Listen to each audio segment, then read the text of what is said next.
മഹത്വം ഉണ്ടാകട്ടെ. ഏവർക്കും ഹെർമിറ്റ്സ് ടോക്സിലേക്ക് സ്വാഗതം. ഇത് ഹെർമിറ്റ്സ് ടോക്സിന്റെ 971 ദിവസം. ഇന്ന് വാങ്ങിപ്പിന് ശേഷം വരുന്ന 1-ാമത്തെ ഞായറാഴ്ച. ഇന്നത്തെ വിശുദ്ധ ഏവൻഗേലിയോൻ ഭാഗം ശുദ്ധമുള്ള മർക്കോസ് 10-ാം അധ്യായം 35 മുതൽ 45 വരെയുള്ളതായ തിരുവചന ഭാഗങ്ങളാണ്. നിന്റെ മഹത്വത്തിൽ ഞങ്ങളിൽ ഒരുത്തൻ നിന്റെ വലത്തും ഒരുത്തൻ നിന്റെ ഇടത്തും ഇരിക്കുവാനുള്ള അനുവാദം നൽകണമെന്ന സെബെദീപുത്രന്മാരായ യാക്കോബിന്റെയും യോഹന്നാന്റെയും ചോദ്യത്തിനുള്ള മറുപടിയായി കർത്താവ് നൽകുന്ന പ്രബോധനങ്ങളാണ് ഇന്നത്തെ വിശുദ്ധ ഏവൻഗേലിയോൻ ഭാഗം. കർത്താവ് അവരോട് പറയുകയാണ്, നിങ്ങൾ എന്താണ് യാചിക്കുന്നത് എന്ന് നിങ്ങൾ അറിയുന്നില്ല. ഞാൻ കുടിക്കുന്ന പാനപാത്രം കുടിക്കുവാനും ഞാൻ ഏൽക്കുന്ന സ്നാനം ഏൽക്കുവാനും നിങ്ങൾക്ക് കഴിയുമോ? അവർ പറഞ്ഞു, കഴിയും. ഭൗമികമായ രാജ്യത്തെക്കുറിച്ചാണ് സെബെദീപുത്രന്മാർ ചിന്തിച്ചത്.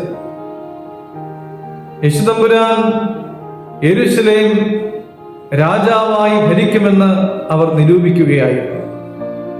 സ്വർണ്ണനാവുകാരനായ മോർ ഇവാനിയോസ് പറയുന്നത്, മത്സരം തുടങ്ങും മുമ്പേ അവർ സമ്മാനത്തിനായി യാചിച്ചു എന്ന്. പ്രിയമുള്ളവരെ, പാനപാത്രം എന്ന് പറയുന്നത് കർത്താവിന്റെ കുരിശുമരണത്തെയും, മാമോദീസ എന്ന് പറയുന്നത് കുരിശുമരണത്താലും ഉയർപ്പിനാലുമുള്ളതായ വീണ്ടെടുപ്പിനെയുമാണ് സൂചിപ്പിക്കുന്നത്.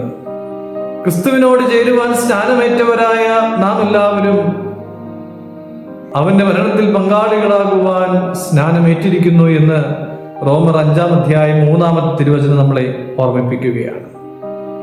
സ്ലീഹന്മാർ ഏൽക്കുവാനിരിക്കുന്നതായ പീഡനത്തെക്കുറിച്ചും അവരുടെ സുവിശേഷീകരണം മുഖാന്തരം ഉണ്ടാകുന്നതായ രക്ഷയുടെ അനുഭവങ്ങളെക്കുറിച്ചുമാണ് കർത്താവ് പറഞ്ഞത്.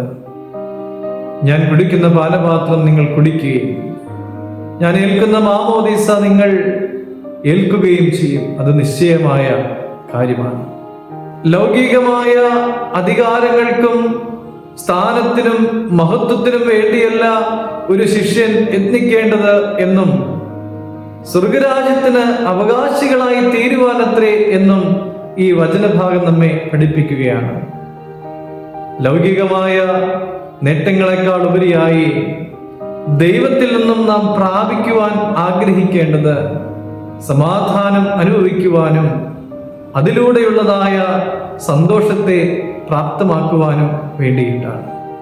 പ്രിയമുള്ളവരെ, നമ്മുടെ ജീവിതത്തെ അത്തരത്തിൽ ക്രമപ്പെടുത്തുവാൻ ഈ വേദഭാഗം നമുക്ക് ഉപയുക്തമാകട്ടെ എന്ന് പ്രാർത്ഥിക്കുന്നു. ദൈവം അനുഗ്രഹിക്കട്ടെ.